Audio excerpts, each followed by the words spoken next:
Oklahoma City at the Dallas Mavericks, Game 5, Western Conference Finals. I'm Marco D'Angelo. I'm joined today by Johnny Detroit. Guys, we would have had this video up an hour sooner. I got to be honest. I got to welcome Johnny on board, but producer Dustin, we had problems, Johnny. We had to keep moving cameras around and lights. We just kept getting this glare in the studio, and I don't know what it was about. I could be my bald dome, but the extra 15 minutes actually, since RJ and Marco usually do those videos, it took me like 15 minutes to maneuver my chair because I don't have to sit as far away as these guys do. So just remember, it takes a lot of winners to keep this sucker going, okay? Bought Just remember that. Bought and paid for. They're bought and paid for, buddy. Hey, we're talking Game 5, Oklahoma City at Dallas. Johnny, how did the Thunder react after blowing a 15-point lead on your home floor and dropping down 3-1 in the series? Is the series over? Can they rebound? The series in general as a Game 7 I think is over. I mean, if you look historically, I mean, there's been like 200 games in the history of the NBA with the team up 3-1 and only 8 teams have come back. Right now the series price as of this morning is minus 1545 on the Mavs to win. So mathematically, historically, looking at the numbers, I think you could say it's over and done with. But can they win another game or at least cover or what? And I think you really need to look at that collapse. You know, there's a couple points of what happened. If you look when James Harden fouled out, Dallas went on to score 20 of the next 34 points. So that was huge right there.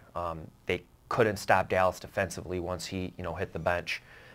Dirk's been stone cold. I mean, even after a horrible Game 3, I think he's still hitting like 56% from the field. He's hit 50 of 52 free throws, puts up 40 points last night. But one thing last night on the collapse you need to look at is one thing that really hurt them. Obviously they're a young team. They're the youngest team since the '86 Rockets to actually play in the Western Conference semis, or the actual finals, is the turnovers and the fouls. They had so many fouls in the backcourt late, which did two things. Besides the obvious free points, it stopped the clock. So, you're up 15 points with 5 minutes, and not only that, if you look and break it down, they were taking shots with, 8, 9, 10 seconds left on the clock. So if you look at a collapse, they did everything possible to not protect that lead. They turned the ball over. They gave fouls to stop the clock. They didn't run it down to the last 3 or 4 seconds to set a play up.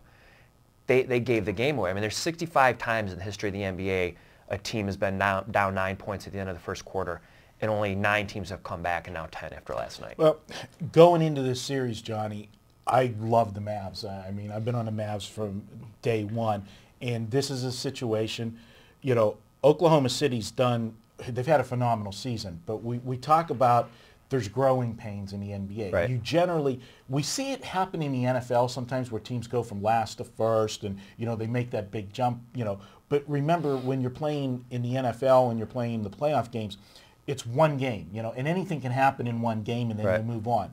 When you're playing series, the best teams are going to come out and win the majority of the time because, you can have a fluke one game, right. but 7 games over the course of 7 games, you're not going to have 7 flukes. So the cream rises to the top, and I just think Oklahoma City made big strides from last year. They pushed the Lakers to the limit last year.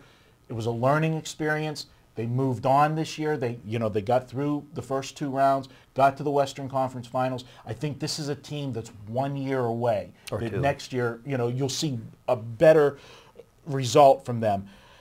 I got a question going back to Dallas, being the inexperienced team, maybe the inexperience will actually help them, that they realize that right. they're not dead in the water, so to speak. But if I'm Dallas, I want to close this out. I want to finish this in Dallas, end it, because I really do believe this is the Mavs' year to win the NBA Finals.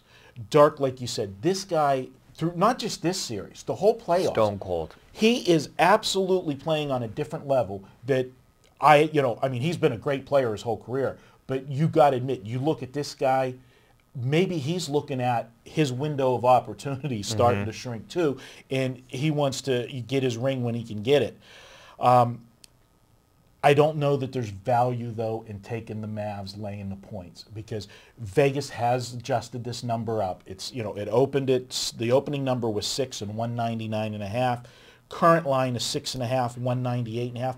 And it really doesn't surprise me if this line maybe makes another tick to 7 by game day. Right. I mean, I looked this morning, and, you know, I looked at some Square books, and I'm showing 72% as of now. You know, we know a lot of the public, you know, is not going to be betting until game day or closer to game time. But as of now, at least we got 72% on Dallas.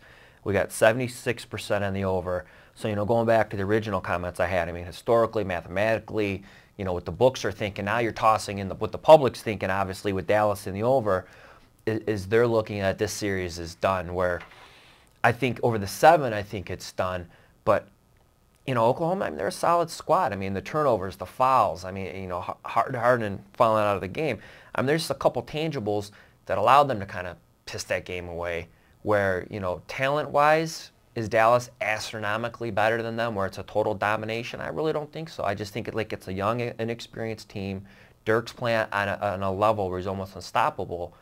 So, you know, what are you really going to do at that point? You know, for them to have a chance, they have to cut down on the turnovers, and they have to play a little smarter basketball. Yeah. The only risk that you have, and this is the problem when you get to closeout games, and you know, you have to handicap closeout games differently because not only are you handicapping the talent of that day, but you've got to look at if we get to the fourth quarter and Oklahoma City goes down by 8 or 9, you know, they're still within the spread, but being down 3-1, does reality set in and say, we're done?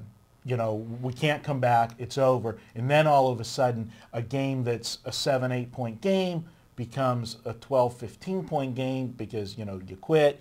Right. You can have that. It's also sometimes scary when you get to the totals. And I think you're going to talk about the total, but a lot of times at the end of a closeout game, sometimes when you don't want the game to end and you're fouling to try to extend the game, you can have, you know, a game that was on pace to maybe be an under. In that last minute and a half, you get an extra 10 points because of, you know, foul shooting and can send the game over the total. So there's different things that you got to go at. But if Oklahoma City can stay in the game, keep it close, going into that fourth quarter that they have a shot, or, you know, by some miracle have, you know, a lead going in the fourth quarter, this team has the talent that they've already shown that they can win in Dallas. But, you know, I just don't think there's too many question marks on character if they can do this. I think the value's in the total. You do too. Let's hear what you got to say. I have Dallas winning this game 98-91. I think it's going to stay under the total. I mean, looking at that past game is, you know, there was a lot of extra points. I mean, tossing out the overtime is with those fouls. You know, Dirk was stone cold. With Harden going out of the game and allowed Dallas to put up a lot of points, if they could play a little more focused, fundamental basketball and not make so many, you know, schoolyard type mistakes, I think that the game's going to stay under. And as I mentioned, as of now, the action is on the over, but it's dropped. You know, if it's dropping 3 or 4 points, maybe I would have shied away. But, you know, at one point, you're still really not losing a lot of value on a total. Because even when you're middling games, you could still go 2-3 points before you have the value. So losing a point on the total really doesn't concern me too much. So I'm going to take the under 198.5. I have Dallas winning 98-91. I think that's a great line at the 6.5. I agree with you. It's probably going to balance between 6.5 and the 7. And Dallas is going to win a game. The spread is really solid, I think. So I'm not really going to mess with the side. But on the total, I have Dallas winning 98-91. Under the total is my video pick of the day. Well, I got to tell you, this is a segment part now that, you know, normally RJ would be here with me, and, you know, and it would be time for him to give his endorsement. So let's see. You know, you make a lot of good points, Johnny, you know, and let me jump in with a couple of my own points, though.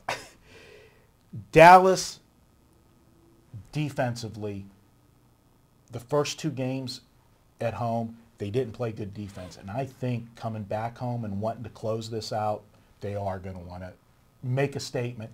end this on Wednesday, and we're taping on Tuesday whenever we keep saying as of now. Right. We're taping on Tuesday.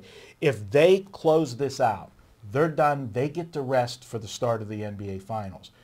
They don't know if they're playing Chicago or they're playing Miami. Right now that series is 2-1. Later tonight, they're playing Game 4. If somehow Chicago wins Game 4, we're looking at a 2-2 series that's going to go then at least 6.